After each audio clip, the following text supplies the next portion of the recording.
Hey guys, welcome to success Dilip. मैं दिलीप कुमार, स्वागत है आपके इस वीडियो में। बात करने वाले हैं आज की अमेजिंग परमानेंट सरकारी नौकरी की भर्ती के बारे में, जो कि वैकेंसी रिलीज की गई है एमडीएल की तरफ से। जी हाँ, मझगांव डॉक्स बिल्डर्स की तरफ से एक बार फिर से नई सरकारी नौकरी की वैकेंसी जा चुकी है, जो कि ऑल इंडिया के कैंडिडेट अप्लाई कर सकते हैं। इंडिया के किसी भी स्टेट से बिलोंग करते हो, बिल्कुल आप एलिजिबल हैं। आप सभी कैंडिडेट के लिए ITI pass out, diploma pass out and degree BTech engineering के लिए परमानेंट सरकारी नौकरी है। एक बार इससे पहले रिक्रूटमेंट निकाली गई थी 2 महीना पहले, वो कॉन्ट्रैक्ट बेसिस पे थी। अभी जो वैकेंसीज आई है परमानेंट सरकारी नौकरी है, बट इंस्ट्रक्शंस को जानना बहुत ज़रूरी है। जितने भी स्टूडेंट हैं, सारे स्टूडेंट से रिक्वेस्ट है कि फुल नोटिफिकेशंस में डिटेल पूर्वक बता रहा हूँ, तो वीडियोस को ध्यानपूर्वक देखिएगा ताकि A to Z इन्फॉर्मेशन आपको मिले, और उसके बाद एलिजिबल हो तो ही फॉर्म को अप्लाई करें। तो चलिए डिटेल नोटिफिकेशन वाइज स्टार्ट करते हैं, आगे बढ़ते हैं। इससे पहले रिक्वेस्टेड होगी, चैनल पे अगर आप नए हैं so please do subscribe and hit the bell icon, ताकि इसी तरह लेटेस्ट गवर्नमेंट जॉब से रिलेटेड अपडेट आपको हमेशा मिल सकती है। जो ऑफिशियल नोटिफिकेशंस या फिर अप्लाई करने की लिंक है, हमारी ऑफिशियल वेबसाइट letterwala.com पे मिलेगी। तो जाकर गूगल पे सर्च करें, वहाँ पर निरंतर जॉब्स की अपडेट मिलती रहती है। तो ये ऑफिशियल वेबसाइट है मझगांव डॉक्स बिल्डर्स लिमिटेड का, और 25 नवंबर 2024 लेटेस्ट नोटिफिकेशंस रिलीज की गई है। Recruitment of non executive on permanent basis, यानी जो वैकेंसीज है टोटली परमानेंट सरकारी नौकरी है। ये है आपका official notifications Mazagon docks builders limited. New recruitment non executive की पोस्टें हैं, जो कि टोटली मैंने बता चुका हूँ परमानेंट है। ये एक पीएसयू ऑर्गेनाइजेशन से, और महारत्ना सॉरी नवरत्ना कैटेगरीज के अंदर में आता है। महारत्ना के बाद नवरत्ना। इसकी ऑनलाइन फॉर्म 25 नवंबर यानी कि आज से ही शुरू है, और 16 दिसंबर 2024 तक लास्ट डेट है। इंडिया के किसी भी स्टेट से बिलोंग करते हो आप बिल्कुल अप्लाई कर सकते हैं। अब पोस्ट को ध्यानपूर्वक देखिएगा, मैं सारी पोस्टों वाइज आपकी नंबर पोस्ट बताने वाला हूँ। स्वीपर ग्राइंडर की 6 पोस्ट है, composite welder 27, electrical crane operator 7 post, electricians के लिए 24 वैकेंसीज है, इलेक्ट्रॉनिक मैकेनिक के लिए 10 है, फिटर के लिए 14 है, गैस कटर के लिए 10 है, जूनियर हिंदी ट्रांसलेटर और जूनियर ड्राफ्टमैन मैकेनिकल के लिए 10 है, जूनियर ड्राफ्टमैन मैकेनिकल इलेक्ट्रॉनिकल यानी इलेक्ट्रिकल इलेक्ट्रॉनिक्स के लिए 3 है, और junior quality inspector for mechanical में 7 है, junior quality control inspector electrical electronics के लिए 3 है, मिल राइट मैकेनिक के लिए टोटल 6 पोस्ट है। नेक्स्ट देखो, मशीनिस्ट के लिए 8 है, जूनियर प्लानर एस्टिमेटर मैकेनिकल 5 है, इलेक्ट्रॉनिक्स इलेक्ट्रिकल में 1 है, रिगर के लिए 15 है, और स्टोर कीपर या फिर स्टोर स्टाफ के लिए 8 पोस्ट है। स्ट्रक्चरल फैब्रिकेटर के लिए 25 वैकेंसी, अच्छी खासी पोस्ट है ये। यूटिलिटी हैंड के लिए स्किल्ड में 6 है, और workman technician for carpenter 5 vacancies. कुछ पोस्टें सेमी स्किल्ड की, जैसे कि फायर फाइटर के लिए 12 है, और यूटिलिटी हैंड के लिए सेमी स्किल्ड में 18 है। स्पेशल ग्रेड में देखो, मास्टर क्लास 1 के लिए 2 है, और लाइसेंस टू एक्ट इंजीनियर के लिए 1 पोस्ट है। टोटल नंबर ऑफ पोस्ट है 234, जो कि एक अच्छी खासी पोस्ट है। 234 पोस्ट पर परमानेंट सरकारी नौकरी है, तो क्यों मौका छोड़ना। लेकिन मौका ये भी तो देखना होगा कि इसमें एलिजिबिलिटी क्या रखा गया है, एक्सपीरियंस कितना है, क्योंकि यहाँ पर एक्सपीरियंस रिक्वायर्ड है एंड अप्रेंटिसशिप। अप्रेंटिसशिप जो है वो आपके कंपलसरी होगा, तो कुछ विजुअल के अनुसार दी गई है, उसको एक बार ज़रूर चेक कर लें। इसेंशियल क्वालिफिकेशंस रिक्वायरमेंट, अब देखो, शिपर ग्राइंडर की जो पोस्ट है, any trade and having work in shipping industry in शिपर grinder, ये कैंडिडेट अप्लाई कर सकते हैं। कंपोजिट वेल्डर के लिए तो आईटीआई वेल्डर ट्रेड के कैंडिडेट इसमें एलिजिबल है। अप्रेंटिसशिप जो देखिए, कैंडिडेट मस्ट है past national apprenticeship certificate examination in the trade off welder, या फिर वेरियस ट्रेड वेल्डर से रिलेटेड होना चाहिए। इलेक्ट्रिक क्रेन ऑपरेटर, तो यहाँ पर इलेक्ट्रिशियन ट्रेड के कैंडिडेट प्लस 5 ईयर एक्सपीरियंस यहाँ पर मांगी गई है, आप अप्लाई कर सकते हैं। नेक्स्ट है इलेक्ट्रिशियंस, तो आईटीआई इलेक्ट्रिशियन ट्रेड के कैंडिडेट इस फॉर्म को एलिजिबल हैं अप्लाई करने के लिए। याद रखें कि आईटीआई कंपलसरी है, एनएससी के साथ आपका होना चाहिए।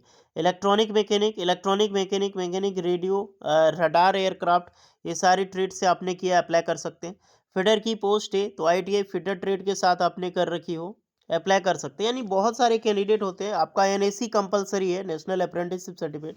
इसलिए हमें हमेशा बोलता हूँ, जब कोचीन शिपयार्ड, गोवा शिपयार्ड या फिर एमडीएल से, जीआरएससी से अप्रेंटिसशिप निकले तो कर लो, क्योंकि इस प्रकार से जब रिक्रूटमेंट निकलती है तो विदाउट अप्रेंटिसशिप के जरिए आप अप्लाई नहीं कर सकते। गैस कटर की पोस्ट है तो गैस कटर स्ट्रक्चर फिटर वाले अप्लाई करेंगे। जूनियर हिंदी में तो ग्रेजुएशंस की, ट्रांसलेटर में भी ग्रेजुएशंस की ज़रूरत पड़ती है। जूनियर ड्राफ्टमैन मैकेनिकल, तो इसमें ड्राफ्टमैन मैकेनिकल जो एनसीवीटी आईटीआई पोस्ट होती है वो अप्लाई कर सकते हैं। ड्राफ्टमैन इलेक्ट्रिकल में इसमें जो पोस्ट है गाइस, इसमें डिप्लोमा या फिर बीटेक होना चाहिए। डिप्लोमा बीटेक आपने इलेक्ट्रिकल इलेक्ट्रॉनिक्स इंजीनियरिंग्स में कर रखे हो, इंस्ट्रूमेंटेशन टेलीकम्युनिकेशंस में, बिल्कुल अप्लाई कर सकते हैं। जूनियर क्वालिटी इंस्पेक्टर मैकेनिकल, तो ये जूनियर इंजीनियर लेवल का पोस्ट है। मैकेनिकल इंजीनियरिंग बी बीटेक या फिर डिप्लोमा वाले एलिजिबल हैं।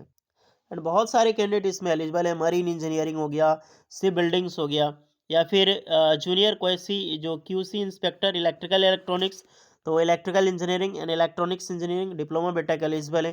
फिर आपकी मिल राइट मैकेनिक में है तो ये ITI pass out student millwright maintenance mechanic के कैंडिडेट अप्लाई कर सकते हैं। मशीनिस्ट में ITI machinist grinder, junior planner estimator mechanical में तो diploma BTech mechanical productions engineering and marine engineering भी एलिजिबल है। जूनियर प्लानर में इलेक्ट्रिकल इलेक्ट्रॉनिक्स तो diploma BTech electrical electronics instrumentation communication eligible है। रिगर में आईटीआई रिगर के ट्रेड, स्टोर कीपर में यहाँ पर diploma BTech mechanical electrical electronics telecommunication सारे अप्लाई कर सकते हैं। स्ट्रक्चरल फैब्रिकेटर में तो स्ट्रक्चर फिटर आईटीआई का ट्रेड होता है, वो ट्रेड के कैंडिडेट अप्लाई कर सकते हैं, बट 5 ईयर का एक्सपीरियंस रिक्वायर्ड है।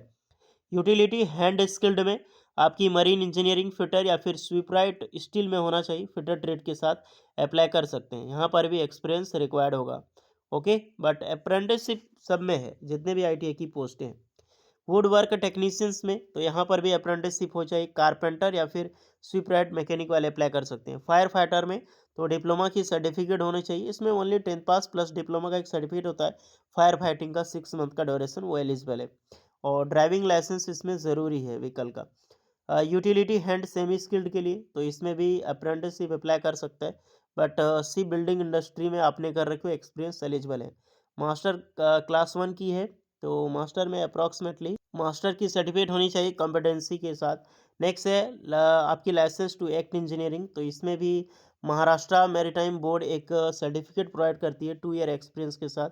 स्विमिंग कंपलसरी, तो ये सब चीज़ें आपका नॉलेज है, इसमें एक्सपीरियंस ज़्यादा होना चाहिए सब फील्ड में। अब एक चीज़ का ध्यान रहे, क्योंकि सबसे पहले ये नोट ज़रूरी है, 5 ईयर शिप बिल्डिंग या फिर सेलिंग एक्सपीरियंस इन से गवर्नमेंट या फिर PSU CPR in compulsory in all the above posted except for the post of Hindi translator।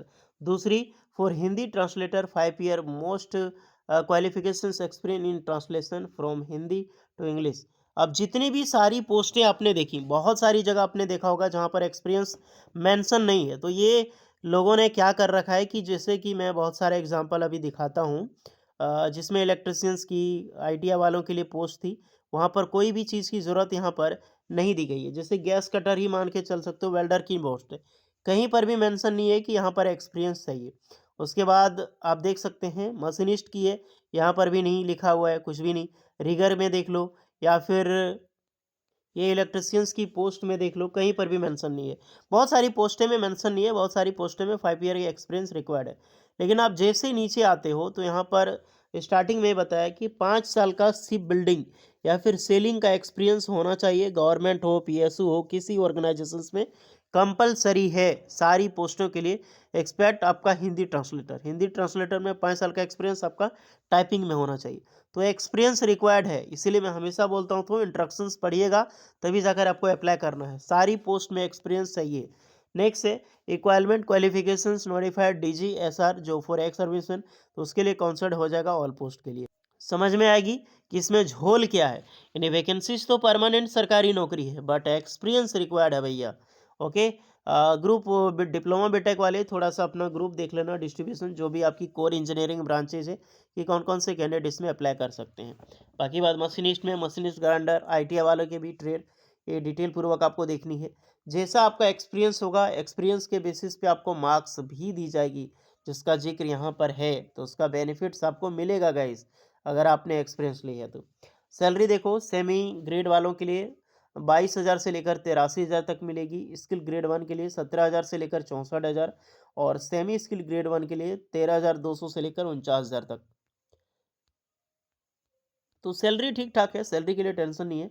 18 से 38 साल के कैंडिडेट अप्लाई कर सकते हैं और मैक्सिमम एज लिमिट है मास्टर ग्रेड वालों के लिए 18 से 48 साल। उसके बाद एज रिलैक्सेशन सारे कैंडिडेट को आपको यहाँ पर मिलने वाली है। सिलेक्शन प्रोसीजर आपका रिटन टेस्ट होगा और स्किल टेस्ट होगा, दोनों के माध्यम से सिलेक्शन होगा। यहाँ पर सिलेक्शन एग्जाम पैटर्न एक बार जरूर चेक कर लें और सिलेबस के अकॉर्डिंग आप तैयारी करें। जो स्टूडेंट एलिजिबल है अप्लाई करने के लिए, तो अप्लाई करने का तरीका आपको पता चल चुका है। एप्लीकेशन भी आपका 354 रुपये एप्लीकेशन चार्ज लगने वाला है और ST/SC PWD कैंडिडेट के लिए कोई भी एप्लीकेशन चार्ज नहीं होगा। फॉर्म आपको ऑनलाइन अप्लाई करना है। 16 दिसंबर 2024 तक इसकी लास्ट डेट होगी गाइस। बाकी बात सारी चीज़ें मैं बता चुका हूँ। कुछ एक्स्ट्रा डाउट है तो कमेंट करके बताइएगा। इसकी अनाउंसमेंट ऑनलाइन एग्ज़ाम की 15 जनवरी से स्टार्ट हो जाएगी, तो उसके अकॉर्डिंग आपको तैयारी भी करनी है। तो जो एक्सपीरियंस जो कैंडिडेट के पास है वही कैंडिडेट अप्लाई कर सकते हैं, बट बड़ा अपॉर्चुनिटी है यार। परमानेंट सरकारी नौकरी का मौका है, लेकिन एक्सपीरियंस रिक्वायर्ड है। ओके, बाकी बात आप देख लो। कुछ डाउट है तो कमेंट करके बताना। वीडियो इस पर लगी हो so please like share and subscribe करें। मिलते हैं नेक्स्ट वीडियो में, तब तक के लिए जय हिंद।